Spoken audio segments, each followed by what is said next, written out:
안녕하세요. 덕광연구소입니다. 이번 영상은 많은 분들이 궁금해하시는 전원주택을 짓기 위해 땅을 알아보며 꼭 먼저 해야 할 일을 크게 4가지로 정리해 보았습니다. 전원주택을 짓기 위해서 땅을 찾을 때 물론 부동산이나 건축 전문가에게 비용을 지불하고 맡길 수 있지만 그래도 처음부터 내가 모든 걸 인지하고 선택해야 나중에 하자나 문제가 발생될 확률이 적어지기 때문에 이 부분만큼은 꼭 인지하셔서 좋은 결정하시길 바라겠습니다. 전원주택을 지을 만한 동네는 보통 도심 지역에서 떨어진 지역이므로 대다수가 외진 동네의 땅이어서 인근의 부동산 사무실에 직접 방문해서 토지 매물을 확인해 봐야 합니다. 전원주택을 짓기 위한 첫 번째, 땅 알아보기입니다. 먼저 평소에 관심 있던 지역의 부동산 사무실을 찾아가서 발품을 팔아야 합니다. 하지만 시골 쪽의 부동산들은 서로 매물 공유를 잘 하지 않는 편이고 흔히 떠보려는 손님들에게는 물건을 잘 알려주지 않으려는 경향이 있으니 한쪽의 부동산만 방문하지 말고 여러 곳의 부동산에 방문해서 매물을 확인해 보는 것이 좋고 부동산 사장님들과 이런저런 이야기를 하다 보면 좋은 물건을 만날 수도 있습니다. 땅의 가격 및 여러 가지 사유로 마음에 드는 매물을 찾지 못했을 경우에는 시골의 빈집을 매수해서 철거 후 전원주택을 신축하는 방법도 생각해 봐야 합니다. 그런데 오래된 구옥의 경우 무허가 건물로 건축물 대장에 등재되지 않고 미등기인 건물이 많고 소유자는 있으나 무허가 건물의 소유자가 명확하지 않은 경우가 많습니다. 구옥이 미등기라고 하여 토지 소유자와만 매매 계약을 체결하고 구옥 철거 시 구옥 주인이 갑작스레 나타나서 법정 지상권 등을 주장하거나 기타 사유로 법적 분쟁이 발생할 수 있으니 무허가 건물이 있는 구옥은 재산세 납부 현황 등을 잘 확인해서 토지와 구옥의 소유자가 같은지 잘 확인해서 매입하셔야 합니다. 보통 시골 마을의 빈집은 매물로 나와 있는 경우가 많지 않습니다. 나이가 많으신 어르신분들이 혼자 거주하시다 자녀 집으로 이사를 가거나 건강이 나빠져서 오랜 시간 병원에 계시거나 다른 사유로 빈집이 된 경우가 많습니다. 부동산에 매물로 나와 있지 않은 이러한 빈집을 매수하려면 먼저 동네 마을회관이나 이장님 댁에 찾아가 문의를 해야 합니다. 처음에는 외지인을 경계하는 경향이 있으니 방문할 때는 가족분들과 웃는 모습으로 어르신들이 좋아하는 비타오백 같은 걸 한 박스 사가시면 동네의 정보와 좋은 매물을 얻을 수 있는 확률이 높아집니다. 어느 정도 마음에 드는 토지가 있다면 이 토지에 대한 상세한 부분인 지적도, 도로, 용도 지역, 건폐율, 용적률, 지목, 방향 등을 면밀하게 확인하셔야 합니다. 먼저 정부24 사이트에서 지적도를 발급받아 지적도에 표기된 경계와 실제 토지의 경계가 일치하는지 확인해야 하고 옆에 땅에 건물이 있다면 지붕이나 건물 일부가 내가 사려는 땅으로 침범을 했는지 확인해 보셔야 합니다. 그래서 비용이 조금 발생하더라도 토지 매입 전에 측량을 해서 경계를 정확히 확인하는 것이 가장 좋은 방법입니다. 그리고 내가 사려는 땅에 가보면 실제로는 도로가 있으나 지적도에는 도로로 표기되어 있지 않은 경우가 많습니다. 이러한 도로는 현황 도로일 확률이 높으니 토지 매입 전에 꼭 도로 여부 및 도로 소유자를 확인하고 향후 도로 부분에 발생할 분쟁을 미리 체크해서 방지해야 합니다. 다른 경우도 있습니다. 내가 사려는 땅과 국가 소유의 도로 사이에 물이 흐르는 길인 국어가 있는 경우 사실 이건 맹지라고 볼 수 있으나 국어 위에 다리를 놓거나 복개 공사를 해서 진입로를 확보하는 국어 점용 허가라는 제도를 잘 활용한다면 건축 허가를 받을 수 있습니다. 다리를 놓거나 복개 공사를 하는 비용이 발생하고 국어 사용 면적에 따라 다르지만 1년에 몇만 원 정도로 적은 금액으로 사용할 수 있으니 맹지라서 저렴한 금액으로 나온 땅을 싸게 사서 이러한 제도를 잘 활용한다면 좋은 결과를 얻을 수도 있습니다. 국가 소유인 국어의 소유권을 취득하기는 어렵지만 한편으로 국어란 미래의 내 땅이라고 생각해도 큰 무리가 없을 것입니다. 이 사진은 얼마 전 제가 올렸던 영상의 썸네일입니다. 실제 사례인 토지 사용 승낙서로 전원주택을 건축한 후 도로 소유자와 분쟁을 겪게 된 사례의 영상이 있으니 확인해 보시고 도움이 되시길 바라겠습니다. 다시 한번 강조하지만 처음부터 도로 부분의 소유권을 취득하지 않고 건축 허가만 받기 위해 대충 도로 사용 승낙서만 받아서 건축하게 되면 나중에 큰 후회를 하게 될 수도 있으니 천천히 면밀하게 살핀 후 토지를 매입해야 되겠습니다. 다음은 토지에 관한 상세한 내용을 확인하기 위해 토지 이음 사이트에서 토지 이용 계획 확인원을 열람해서 몇 가지를 확인해 보셔야 합니다. 먼저 이 땅의 가치를 가늠하는 용도 지역입니다. 모든 토지에는 용도 지역이라는 이름표가 붙습니다. 이 땅에 건축할 수 있는 건축물의 종류를 제한하고 규정하는 것인데요. 주거지역, 상업지역 등 총 21가지의 용도지역으로 세분화되어 있습니다. 시골에 전원주택을 지을 만한 곳들은 보통 계획관리지역이나 녹지지역에 많이 짓는데 그 이유는 한적하고 경치 좋은 곳들이 보통은 관리지역과 녹지지역에 해당하고 도심지보다 토지 가격이 저렴하기 때문입니다. 그 중에서도 관리지역 중 건폐율이 높은 계획관리지역과 녹지지역 중 규제가 비교적 완화되어 있는 자연녹지지역을 전원주택지로 많이들 선호합니다.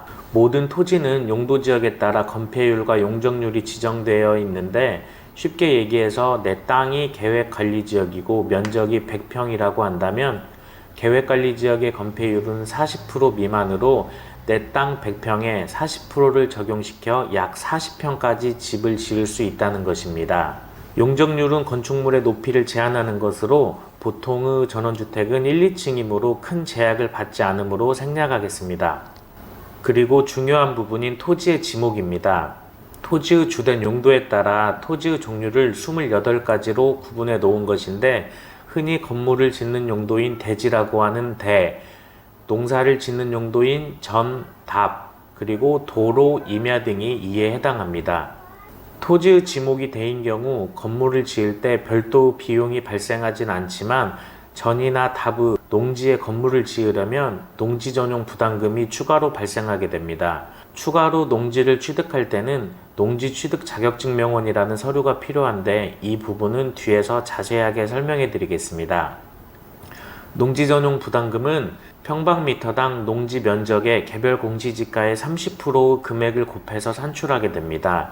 예를 들어 1000평방미터의 전이 개별 공시지가 평방미터당 1만원이라면 1만원 곱하기 30%를 하게 되면 3,000원이므로 1000평방미터 곱하기 3,000원은 300만원의 농지 전용 부담금을 납부해야 합니다. 개별 공시지가의 30%가 5만원을 초과하게 되는 경우 상한선을 적용해 최대 5만원까지만 적용되니 이 부분도 참고하시면 되겠습니다. 임야에 주택을 지을 때도 산지 전용 부담금이 발생할 수 있으니 전, 답, 임야 등의 주택을 건축하기 위해 토지를 매입할 때는 꼭 이 부분을 인지해서 추가로 발생될 비용을 알고 토지 매입 비용 기준을 산정해야 합니다. 다음은 토지의 모양을 확인할 때 주택의 주실이 될 부분이 남향을 향해 있는 땅이 좋습니다. 주실이 북향이 되면 집 내부 자체의 열 전달률이 떨어져서 평상시 내부 온도가 낮은 게 사실입니다.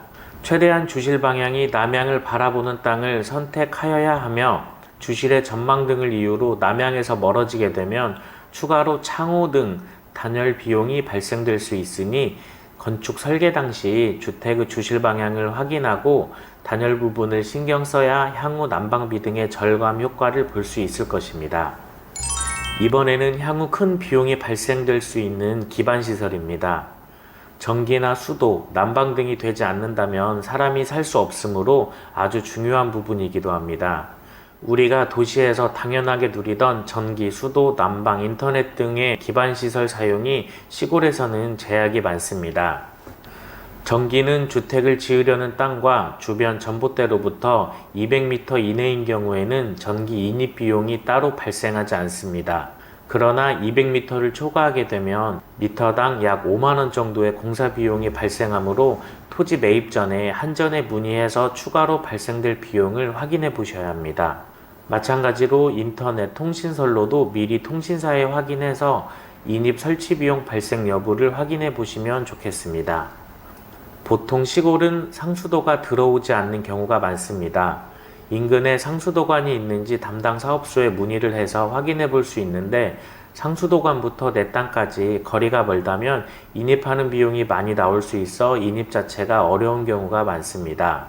그래서 전원주택 부지 인근에 상수도가 없다면 지하수 관정 작업을 통해 물을 얻어야 합니다. 지하수 파는 관정 작업 비용은 수질에 따라 많게는 1,000만 원에 가까운 비용이 들 수도 있습니다. 그러니 토지 매입 전에 수도에 관한 부분도 인지하시고 땅을 매입하셔야 생각지도 않은 추가 비용 발생의 위험을 줄일 수가 있습니다. 다음은 난방에 관한 부분입니다. 도시에서 당연하게 생각했던 도시가스가 시골에는 대부분 들어오지 않습니다. 그래서 전원주택의 경우 기름보일러나 LPG 가스보일러, 펠렛보일러, 지열보일러, 화목보일러 등 많은 종류의 난방 방식의 장단점과 설치비, 사용료 등을 비교해서 개인의 성향에 따라 선택해서 사용을 하셔야 합니다. 보통의 경우 기름보일러와 LPG 가스보일러를 많이 사용하지만 만족도는 개인에 따라 다르기에 비교해서 선택하시면 되겠습니다. 지금까지 설명드렸던 부분을 잘 확인하시고 마음에 들어서 결정한 땅이 있다면 토지 매매 계약을 하게 됩니다. 물론 부동산 사무실에서 계약서를 잘 써주겠지만 내가 사려는 땅이 전이나 답, 농지일 경우 더 신경 써서 계약서를 작성해야 합니다. 실제로 이 부분을 무시하고 계약을 해서 금전적 손해와 정신적 스트레스까지 받은 경우가 많으니 꼭 체크해야 합니다. 전이나 답, 농지를 매입할 경우 계약 후 잔금 시 소유권 이전 등기를 할 때 매수인이 농지 취득 자격 증명원이라는 서류를 발급받아 첨부를 해야 합니다. 그런데 이 농취증이 발급이 반려되는 경우가 많습니다. 왜냐하면 지목은 전이나 답인데 농취증 발급 공무원이 실제 땅에 가보니 농지로 사용되지 않고 땅이 포장이 되어 있거나 컨테이너 등이 있어 농지로 볼 수 없다며 농지로 원상복구 후에 농취증을 발급해준다며 반려되는 경우가 많습니다. 이렇게 되면 소유권 이전을 할 수 없게 되거나 원상복구에 따른 비용이나 시간이 많이 소요될 수 있기 때문에 주의해야 합니다. 그래서 토지 매매 계약을 할 때 특이하게 토지의 사유로 농지 취득 자격 증명원이 발급이 안 될 시 본 계약은 무효로 하며 지급한 계약금은 조건 없이 전액을 매수인에게 반환하기로 한다 라는 내용을 추가해서 작성을 한다면 향후 발생될 분쟁을 미연에 방지할 수 있습니다. 마지막으로 전원주택을 짓기 위해 토지를 결정하고 매입할 때에는 오늘 말씀드린 내용을 충분히 숙지하고 미리 토목건축 사무실 등 전문가와 충분한 상담을 하고 난 뒤 토지 매입을 해야 향후에 문제가 발생되지 않고 행복한 전원생활을 할 수 있을 것입니다. 오늘 말씀드린 내용이 꼭 도움이 되시길 바라면서 이번 영상도 시청해 주셔서 정말 감사드립니다.